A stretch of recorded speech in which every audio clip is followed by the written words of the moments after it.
Hey, sports fans, PBC Sports Chaos, we're back at you. Championship weekend. We're going to give you our spot-on predictions as we usually do. Last week we were both 4-0. We'll see if we both agree this week. We'll talk about that momentarily. Plus, we'll talk a little Phillip Rivers. Is he a Hall of Famer? And PB's going to give you his A to Z pick list. A list is going to be Deshaun Watson, best destinations. Z list, we missed out on it last week. We're going to talk about the 3 head coaches who won't be here at this time next year. And PB's going to tell you what he's drinking this week. What do you got? Oh, this is great. So in honor of the Tampa Bay Buccaneers, of course, I had to drink a Tampa Bay beer, also being down here in FLA. So this is Cigar City Brewing out of Tampa, a great brewery. And the Highlight IPA that they make, it's a great beer. If you like IPAs, it's got a nice bitterness to it. 7.5% ABV. Very enjoyable. So nice.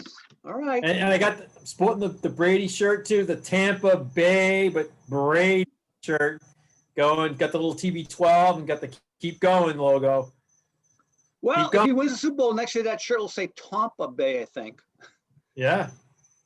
All right. Let's hit this thing. A little 2-minute drill, real quick, fans. NHL. We're going to talk about the preview show. Next week, we're going to do the preview show. I'm sorry. But we're going to talk about this one. They have this little puck. It's called the tracking puck. It was supposed to roll out this year. It did roll out. Apparently, it got a game misconduct. It's out of here because it doesn't track a single thing. Apparently, it doesn't slide that well either. So we'll see what happens. We'll talk more next week about NHL. MLB, tough week. Another Hall of Famer passed away on Wednesday. Don Sutton, same day they buried Tommy Lasorda. And then Hammerin Hank, one of the greatest hitters of all time and the former home run king, passed away today, 86. PB, there's been so many MLBers that passed away over the last 12 months, Hall of Famers, great players. You could make a World Series championship team out of the roster of dead players, right? Oh, absolutely. Absolutely. Oh, God. Hey, and speaking of MLB, Jared Porter, former Red Sox staffer on the management team with Theo Epstein, got hired as a GM for the Mets 2 months ago. He's out of a job. Turns out he was doing explicit texting to a female journalist back in 2017 when he was on Theo's watch. Apparently nobody had any idea. By the way, Theo Epstein retired out of the blue back in October for no reason at all. Maybe somebody knew. I don't know. We'll see what happens. I'm not saying conspiracy theory, but we'll see what happens. NBA, James Harden, we talked about this last week. He went to New Jersey. He played 2 games with Durant without Cancer Kyrie. They played awesome. They both had great games. Cancer Kyrie comes back last night, shoots 28 shots. I think he missed half of them, but he did get 32 points. They lost. They gave him 147 points to the Cavaliers, who are the worst offensive team in basketball. I say Cancer Kyrie kills that team. I don't know. We both think that Brooklyn has a shot to be in the championship, right? Yeah, but like you said, there could be clashing personalities there that could tank that. Oh, man. They don't play defense. We'll see what happens. All right. Speaking of defense, this weekend we get a little MMA, UFC action. Notorious Connor McGregor is fighting after a 1-year absence from the ring. He's back in it, out on Fight Islands in Abu Dhabi, or however you say that. I don't even know. I don't even know where it's at. Anyways, I like to see him win it. He's a crowd favorite. You love him or hate him. He brings great entertainment. What do you think? I'll give him a knockout in the 4th round. I think he wins, but he's going to win faster than 4 rounds. He hasn't been fighting a lot. I think he needs to get done in 1 or 2, or he might get hurt. All right. Oh, we got an incoming caller. Oh, they hung up on us. All right. Hey, NFL, PB, 6 of the 7 head coaches have been already filled. None of them have been African Americans. That's a shame. Eric Bieniemy should have a job by now. But the one guy who should not stay in the job very long is Dan Campbell of the Lions. WTF? I know you said you didn't see his press conference. The guy made Adam Gase look like he was straight. Remember Adam Gase 3 years ago for the Jets? Everybody thought he was high. Dan Campbell was high. He's talking about biting people's kneecaps off. Who says that in a press conference? I don't know. You said that Robert Salam would, for the Jets, the new coach, will last less than 3 years. I think Campbell's going to be probably less than 2. Who knows? and he got a 6-year deal. That's why they're the Lions. And by the way, Dwayne Haskins is back in the NFL. The Steelers signed him. He's going to back up Big Ben. Does he have a shot to be on that team in 2 years from now? Yeah, it really depends on what Big Ben decides to do with his career and how he plays down the stretch here. Possible, but I don't think it's a good signing. I think Haskins is a joke. I mean, he's done. He'll never be Ohio State quarterback. If there's any team that can rescue, if he can stay behind Big Ben for a year or two and learn, and then Tomlin's discipline, maybe, I don't know, but still, he's an Ohio State kid, and they all suck. All right. Hey, speaking of quarterbacks, we're going to get to your A to Z list, but let's talk about this real quick since we're talking about quarterbacks. Phillip Rivers, Hall of Famer, yes or no, and why or why not? Yeah, so, I mean, you got the statistically, when you look at it, he's number 5 overall in the NFL career passing yards and number 5 overall NFL career touchdown passes. So from a statistical standpoint, given the longevity of his career, the consecutive games played, you look historically at ballots, not only in the NFL, but in MLB as well. It seems to be more about longevity and putting up career numbers than it does dominating for a short period of time. You could have a running back that just dominates in the NFL for, 3 or 4 years. They're probably not going to make the Hall of Fame, even though they killed the league for 3 or 4 years. So given that history, I would say he's got a very, very good chance of making it. Does he deserve to be there? You could make the argument that this is an era of quarterbacks, and there's a lot of quarterbacks that are going to put up those kind of numbers passing. It's a passing league now. It wasn't back in the day when the likes of like a Dan Fouts, let's say, for instance, made the Hall of Fame. So, there's certainly arguments against it. I've heard some analysts on ESPN say that he's a first ballot or no-brainer. I wouldn't say it's a no-brainer. He's definitely going to get in the Hall of Fame, though. I'm not going to say he's not going to get there. I would have liked to have seen him get to a Super Bowl or win a Super Bowl, maybe, to help that cause a little bit, because I know that's a big thing, too. Right. At this point in time, I'm going to say, yes, he makes it. I'm also going to agree that he does deserve it, but I'm not like, oh, my God, first ballot, no question. I'm with you. I mean, his stats say yes. He doesn't have the Super Bowls, to your point. Eli has the Super Bowls, and both of you and I don't think Eli's a Hall of Famer, but because of Super Bowls. I will say this. You made a reference to Fouts. I'll also reference Warren Moon, who made the Hall of Fame. Neither one of those guys made it, and they were awesome quarterbacks in their day. Conversely, you got Jim Kelly, also an awesome quarterback, went to 4 Super Bowls, lost all 4. Fran Tarkenton, who was the former all-time record holder in all categories, went to 3, lost all 3. He's there.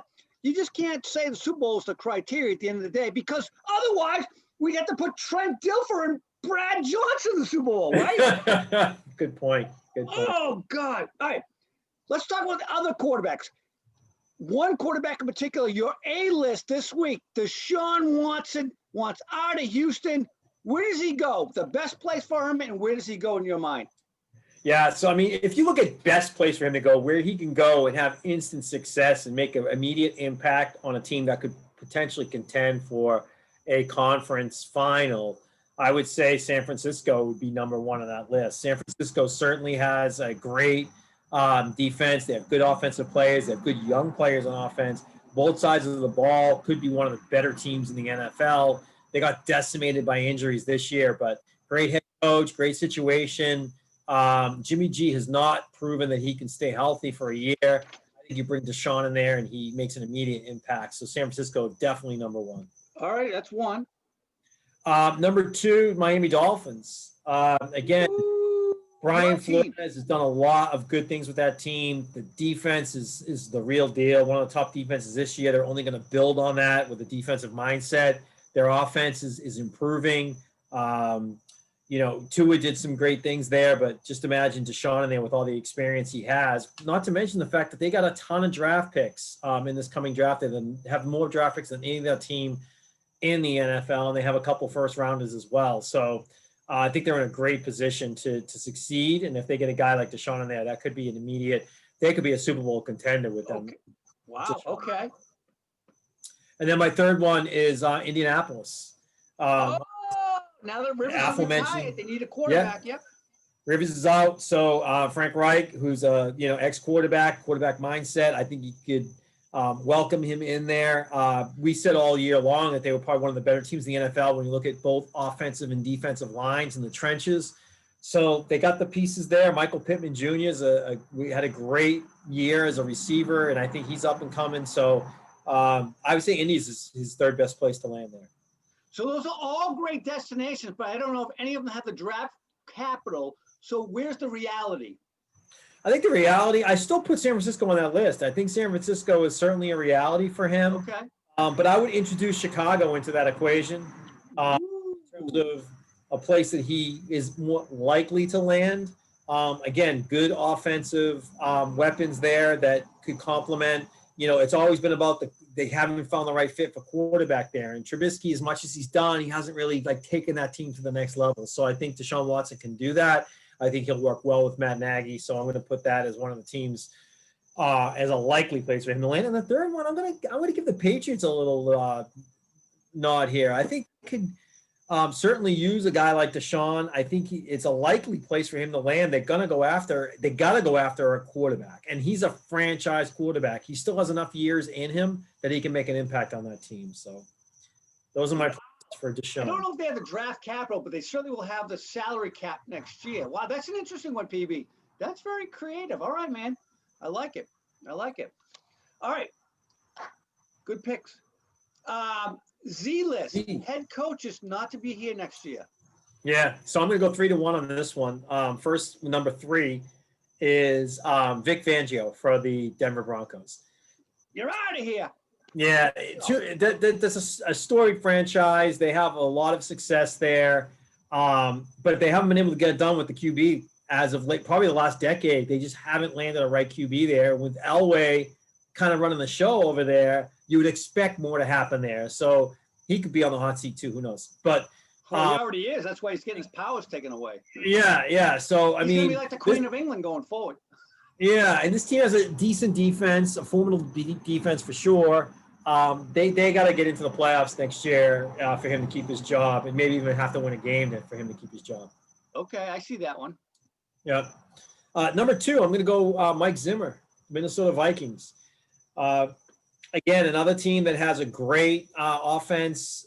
They have some serious weapons. Jefferson's the real deal, the rookie wide receiver out of LSU. You got Adam Thielen. You got Dalvin Cook, arguably one of the top 2 or 3 backs in the NFL. Defense improved upon. They're struggling with defense. I know Mike Zimmer's a defensive mindset. He is. Yeah, that's he drafted 8 picks this year. He drafted 8 defensive players. So and they could mature. They could become better even next year. He could go back into the defensive side of the ball in his draft, which I think they will. But if they can't get to the playoffs next year, and again, maybe even win a game, he could see himself out of a job. Out. All right. I agree with you on those. What do you got for number 1? Hands down, number 1. And I mean, I'm sure a lot of football fans are going to agree with this. Despite all the injuries, it's Mike McCarthy, especially if Dak is back and playing a full season. If Dak's healthy, plays a full year, some of those key, offensive and defensive linemen come back as well, and they still can't get into the playoffs, which, by the way, isn't going to be as easy as people think, because the Washington football team is certainly going to put a good team on the field next year. So if he can't make some stuff happen there, I think he's gone too. So there's my top 3. Whew, I have to agree. Those are 3 good picks. I'm with you on the ball, all 3 of them. I got you. All right, good list. All right, let's get into the previews this week. We got 2 great games. We got Hall of Fame quarterbacks in the first game. Tampa Bay goes out to Green Bay. Now we got obviously Buffalo and the Kansas City Chiefs with potentially future Hall of Famers. Let's talk about Tampa Bay and Green Bay. 25 degrees at game time, 40% chance of snow. Only 3 guys ever played in those kind of conditions in the playoffs. Antonio Brown, he's out. He's hurt. TB12, your man, you mentioned it. He's played in that weather, and so has the Gronk. What do you think? Yeah, and obviously a Florida team going to Green Bay is not the best thing to go. No. But I'm gonna go back to what's on paper, and I'm gonna say the elements don't impact this game as much as we think they will. Not to mention the fact that on the ground, Tampa Bay can do it. They can do it with Fournette. They can do it with Ronald Jones. Ronald Jones is back. He took some of the snaps last week. So they'll have a two-headed monster in the backfield. Green Bay's running game, I'm not concerned with. Aaron Jones is going to lead that backfield. Both Jamal Williams and A.J. Dillon are both a little banged up, but they could see some action as well. So on the ground, I think these teams are about even. They could wear each other down over the course of the game. They both have the potential to do that. Right. Tampa Bay, you know what? I think Mike Evans. I think Chris Godwin. I think Scotty Miller. I think you got Gronk and Braid at tight end. There's a lot of weapons there. This is definitely going to be a dink and dunk type of game, maybe some screens. I don't think you're going to see a lot of balls necessarily down the field as you would in a normal game. So, and then you have Antoine Winfield. I hope he plays for Tampa. If he doesn't play, it's going to be tough. It's going to be tough on to defend Rodgers in the passing game there. But, I think there's enough there on the Tampa Bay side to pull this game off. Now, let me say, if Green Bay wins this game, I am not going to be surprised at all. I'm not going to be surprised at all. And if it was just nothing else on the line, I may even lean in that direction. But what happened was, before the season even started, back in September, you and I went on the air. We talked about who was going to win the Super Bowl, or who was going to go to the Super Bowl. I didn't think we picked the winner. Who's going to go to the Super Bowl this year? Right. Kansas City Chiefs and the Tampa Bay Buccaneers. And here they are, both poised to do that, which would be awesome for us to predict both sides of the conferences.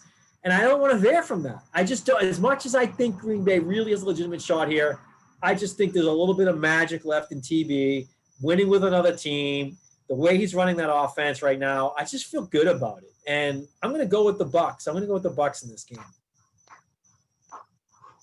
All right. You're not going to believe it. I'm sorry, Tommy. I'm going to veer off course. I know I've been sticking with my picks, but I just have a feeling the weather's going to kill them. The rest of the team's not going to show up. And I think Rodgers finds a way to get it done, even though I think he only plays for his stats. But I think Green Bay pulls it out, unfortunately. All right, let's go to the next game. Another cold weather situation. Two teams that both fare well in the cold, though. Buffalo goes to KC. KC might have some issues with Mahomes, but as we heard today, suppose he's cleared, so we don't know. What do you think?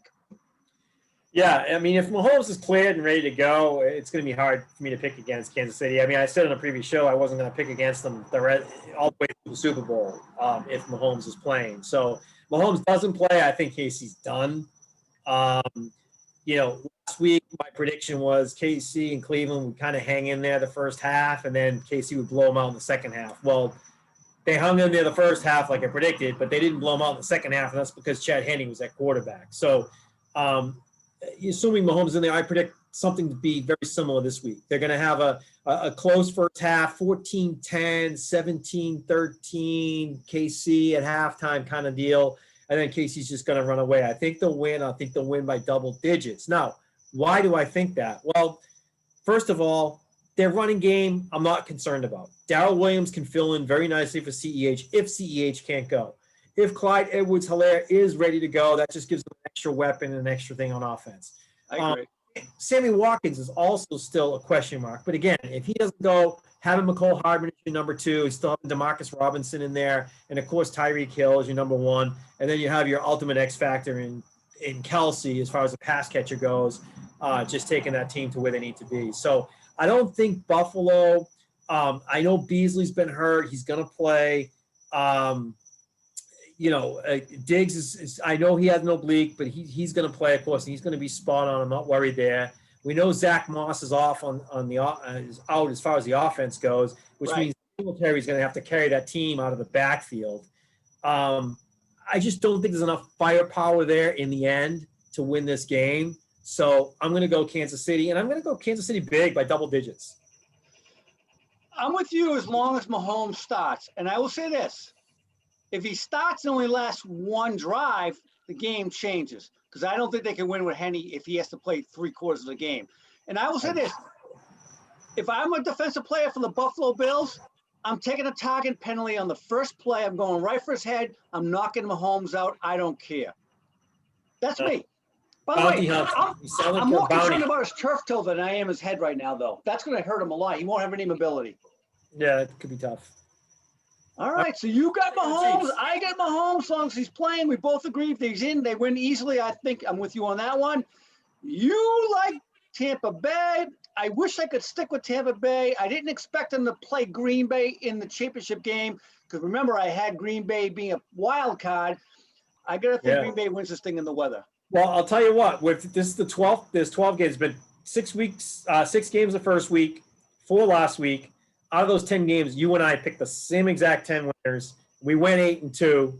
Pretty decent record there. So out of 12 games so far in the playoffs, we're only different on this one game. This Green Bay. That's it. So. And I hate to be different on it, but I'm concerned about that weather and the Florida boys. All right. All right, fans, PB&Z Sportscast. Next week, we're going to have NHL talk. We get our preview show. PB, our resident hockey experts, got lots to tell you about this year's NHL. Stay tuned. Talk to you later, PB. Enjoy the games. Good weekend, everyone.